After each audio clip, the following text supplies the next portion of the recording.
Hello दोस्तों, नमस्कार। स्वागत है आपका आज की इस वीडियो में। आज की इस वीडियो में बताने वाले क्लास 10वीं की ऑब्जेक्टिव क्वेश्चन। ठीक है, यहाँ पर क्वेश्चन नंबर 80 से हल करेंगे। तो 80 में क्या कह रहा है, इतना क्या है, परमेय संख्या है कि अपरमेय संख्या है। ठीक है, तो यहाँ पर देखिए 2.13, फिर 113, फिर 113, फिर 1111 ठीक, डॉट डॉट, यानी कि बढ़ते जा रहा है। ठीक है, एक तरह का अंक नहीं है।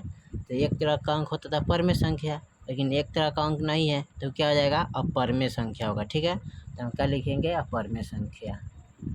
चलिए क्या होगा, अपरमेय संख्या होगा। ठीक है, चलिए सवाल नंबर 81 में देखते हैं। चलिए सवाल नंबर 81 में कर रहे हैं √3 अब बटा √12 क्या है, परमेय संख्या की अपरमेय संख्या रहता है। चलिए इसको हल कर लेते हैं। चलिए तो यहाँ पर क्वेश्चन नंबर 81 को नोट कर लिया है। √3 √12 क्या है, परमेय की अपरमेय, इसको पता करना है। तो सबसे पहले क्या करना है, इसको लिखेंगे। पहले यहाँ पर लिख लेंगे √3 बटा, इनको क्या करेंगे, गुणाखंड कर लेंगे। 2 से 6, 3, उसके बाद 1 कम। ठीक है, तो यहाँ पर तोड़ेंगे तो √का क्या हो जाएगा, 2 गुने 2 गुने 3, तो 2 अंक के बदला 1 अंक। ठीक है, आज जिसका जोड़ा नहीं है तो अंदर आता है। तो 2√3, तो यहाँ पर लिखेंगे 2√3, √3 कट गया तो बच गया क्या, 2, तो 2 बच गया। तो इसके बाटा में कुछ नहीं तो क्या छिपा रहता है, 1, तो ये क्या हो जाएगा, बाटा में हो गया तो ये हो जाएगा आपका परिमेय संख्या। ठीक है, तो लिखिएगा परिमेय संख्या। ठीक है, ये आपका हो जाएगा परिमेय संख्या। सवाल नंबर 82 को रखते हैं। 82 में क्या कर रहा है, चलिए सवाल नंबर 82 में कर रहा है 3 माइनस √3 क्या है, परमेय संख्या की अपरमेय संख्या। तो चलिए इसको हल कर लेते हैं। चलिए यहाँ पर क्वेश्चन नंबर 82 को नोट कर लिया है। कह रहा है 3 माइनस √3 क्या है, परमेय है कि अपरमेय। तो यहाँ पर देखिए, यहाँ पर लिखेंगे 3 माइनस √3, यानी यहाँ पर कुछ नहीं है, ये एकदम आज़ाद है। तो इसके बाटा में क्या छिपा रहता है, 1, तो ये बाटा में हो गया। तो बाटा में जो हो गया तो ये क्या हो जाएगा, परिमेय संख्या। ठीक है, अब माइनस है तो माइनस, और √3 क्या है, अपरमेय संख्या, क्योंकि इसका वर्गमूल नहीं निकलता है। तो यहाँ पर लिखेंगे अपरिमेय। ठीक है, और देखिए जब परिमेय में से अपरमेय को घटाएंगे तो क्या प्राप्त होता है, अपरिमेय। ठीक है, अपरमेय संख्या प्राप्त होगा। ठीक है, तो यही आपका ऑप्शन हो जाएगा। चलिए 83 नंबर सवाल को देखते हैं।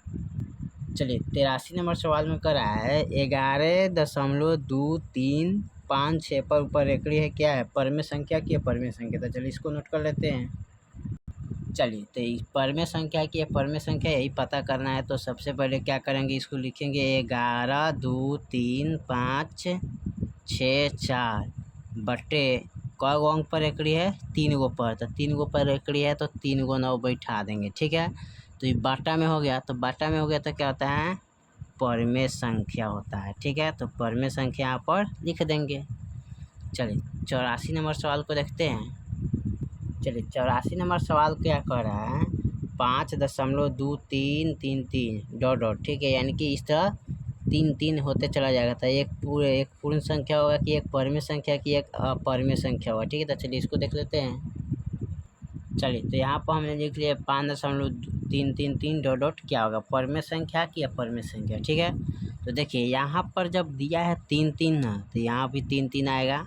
तो जब 3 3 दिया है तो यहाँ पर क्या हो जाएगा, रेखड़ी है, यानी कि जो अंक बराबर रिपीट होता है उसी पर रेखड़ी रहता है। ठीक है, तो यानी कि अलग से 3 क्या है, रिपीट होगा। अब एक लिख सकते हैं 5, 2, 3, 3, 3, अब बटा 3 गो पर रेखड़ी है तो 3 गो 9 डाल सकते हैं। ठीक है, तो क्या हो जाएगा, परमेय संख्या हो जाएगा। ठीक है, तो यहाँ पर लिखेंगे परिमेय संख्या। ठीक है, चलिए क्वेश्चन नंबर 85 को देखते हैं। 85 में क्या कह रहा है, चलिए सवाल नंबर 85 में कह रहा है 1/√7 क्या है, परमेय संख्या की अपरमेय संख्या। तो चलिए इसको हल कर लेते हैं। चलिए तो सवाल नंबर 85 को नोट कर लिया, दिया 1/√7 क्या होगा। तो यहाँ पर देखिए 1 के 1 होगा और √7 का वर्गमूल नहीं निकलेगा तो ये √7 रह जाएगा। तो क्या हो जाएगा, अपरमेय संख्या। ठीक है, क्या लिखेंगे, अपरमेय संख्या। चलिए 86 नंबर सवाल को देखते हैं। चलिए 86 नंबर सवाल में कर रहा है भाज्य ए और भाजक बी के लिए ए बराबर बी क्यू प्लस आर में आर के लिए कौन सा सत्य होगा। ठीक है, तो चलिए इसको देख लेते हैं। चलिए तो 86 नंबर सवाल में यही सत्य होगा आपका 0 से बड़ा आर, आर से बड़ा बी होगा। ठीक है, यही आपका सत्य है। 87 नंबर सवाल को देखते हैं। चलिए 87 नंबर सवाल में दिया है 5√2 क्या है। तो चलिए इसको देखते हैं। चलिए तो यहाँ पर दिया है 5√2, तो 5√2 क्या होगा। तो देखिए ये बाहर है, रूट से बाहर है तो ये आजाद अंक है। ठीक है, इसके बट्टा में क्या एक छिपा रहता है तो ये क्या हो जाएगा परमेय संख्या। ठीक है, गुने रूट के अंदर रहता है, रूट के अंदर 2 का वर्गमूल कितना आता है तो नहीं निकलेगा, तो ये हो जाएगा अपरिमेय संख्या। ठीक है, अब देखिए परमेय आप परमेय में जब गुना करिएगा तो क्या प्राप्त होगा, अपरिमेय संख्या ही प्राप्त होता है। ठीक है, चलिए क्वेश्चन नंबर 88 को देखते हैं। 88 में क्या कह रहा है। चलिए सवाल नंबर 88 में कह रहा है 5.2372 क्या होगा। ठीक है, तो चलिए इसको देख लेते हैं।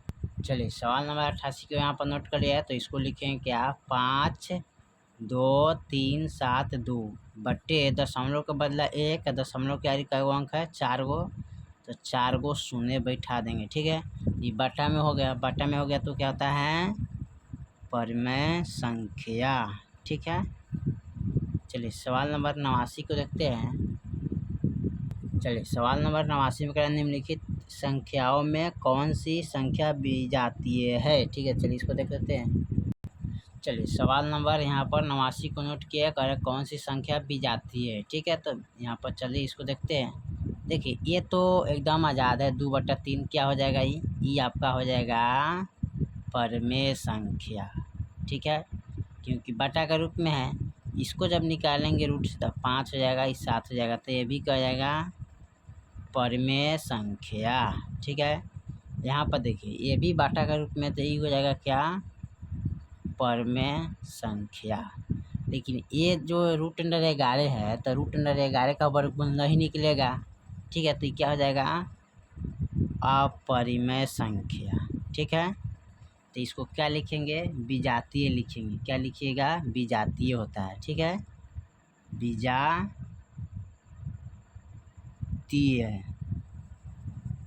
है। ठीक है, यानी कि इसका वर्गमूल नहीं निकलेगा। ठीक है, तो यही आपका ऑप्शन हो जाएगा। चलिए सवाल नंबर 90 को देखते हैं। चलिए सवाल नंबर 90 में करें निम्नलिखित में कौन सा परमेय संख्या है। ठीक है, चलिए इसको देख लेते हैं। चलिए तो इसमें पूछ रहा है कौन परमेय संख्या होगा। ठीक है, तो पाई जो है नहीं क्या आता है अपरिमेय होता है। √7 भी है तो क्या हो जाएगा अपरिमेय हो जाएगा। ठीक है, 16 का वर्गमूल 4, 5, 25 का वर्गमूल 5। ठीक है, तो ये हो जाएगा परमेय। यहाँ पर देखिए ये भी क्या हो जाएगा परमेय माइनस परमेय गुने अपरिमेय। ठीक है, तो ये भी हो जाएगा अपरिमेय। ठीक है, यहाँ पर है परमेय ही है अपरिमेय, तो जब परमेय अपरिमेय गुना करेंगे तो अपरिमेय प्राप्त होगा। आप अपरिमेय से अपरिमेय भाग करेंगे तो अपरिमेय ही प्राप्त होगा। ठीक है, तो आपका ऑप्शन कौन हो जाएगा सी नंबर। ठीक है, सी पर टिक लगाइएगा। चलिए 90 के बाद 91 नंबर सवाल को देखते हैं। चलिए 91 नंबर सवाल में करें निम्नलिखित में कौन सा अलग है इसमें। ठीक है, तो चलिए इसको देख लेते हैं। चलिए सवाल नंबर यहाँ पर 91 को नोट कर लिया है, कर आया कौन सा अलग है। ठीक है, तो देखिए यहाँ पर 3/5 है, तो ये क्या हो जाएगा परमेय हो जाएगा संख्या। यहाँ पर देखिए 16 का वर्गमूल 4 और 4 का वर्गमूल 2, तो ये हो जाएगा परमेय संख्या। यहाँ पर 2/5 √2/5 हो जाएगा ना, तो इसका वर्गमूल नहीं निकलता है तो क्या हो जाएगा अपरिमेय संख्या होगा। ठीक है, और यहाँ पर देखिए 25/4 है तो क्या हो जाएगा परमेय संख्या। तो इसका वर्गमूल यानी कि बटा में है, तो आपका सबसे अलग कौन है, यानी कि 2√2/5 यही आपका सबसे क्या है अलग होगा। ठीक है, सी नंबर पर आप टिक लगाइएगा यहाँ पर। हो जाएगा। ठीक है, चलिए सवाल नंबर हम 92 को देखते हैं। 92 में क्या कह रहा है, चलिए सवाल नंबर 92 में कह रहा है संख्या 0.3 द्विपरेखड़ी को P/Q के रूप में, जहाँ PQ पूर्णांक है, Q बराबर 0 लिखा जा सकता है। तो चलिए इसको देख लेते हैं। तो यहाँ पर कह रहा है सवाल कि 0.3 द्विपरेखड़ी के P/Q के रूप में लिखा जा सकता है। तो यहाँ पर देखिए इसको बटा में कैसे लिखेंगे। तो सबसे पहले क्या करते हैं, इसको लिखने के लिए यहाँ पर 0 3 2 है ना, तो यहाँ पर इसको लिखेंगे 32। ठीक है, अब माइनस यहाँ पर देंगे। अब रेखड़ी के बाद कई गो अंक है, एगो 3 है, तो यहाँ पर 3 लिख देंगे। अब बटा में क्या लिखेंगे, देखिए एगो अंक पर रेखड़ी है तो एगो 9 लिखेंगे, और रेखड़ी के इस साइड में कई गो अंक है, एगो, तो एगो 0 डाल देंगे। ठीक है, अब इसको घटाएंगे। 32 में से 3 गया तो 29 आएगा, अब बटा 90। ठीक है, तो 29 बटा 90 हो जाएगा। तो क्या हो जाएगा, परमेय संख्या होगा ना। ठीक है, तो 29 बटा 90 आपका ऑप्शन हो जाएगा। ठीक है, चलिए सवाल नंबर 93 को देखते हैं। 93 में क्या कह रहा है, चलिए सवाल नंबर 93 में कह रहा है 2 तथा 2 5 के बीच की अपरमेय संख्या है। 2 तथा 2.5 के बीच की अपरमेय संख्या क्या है। ठीक है, चलिए इसको देख लेते हैं। चलिए सवाल में कह रहा है 2 तथा 2.5 के बीच अपरमेय संख्या क्या होगा, तो ये √5 हो जाएगा। ठीक है, यही आपका आंसर हो जाएगा। ठीक है, चलिए तो यहाँ पर हमने 93 तक सवाल को हल कर दिया है। ठीक है, फिर मिलते हैं अगले वीडियो में, तब तक के लिए जय हिंद जय भारत।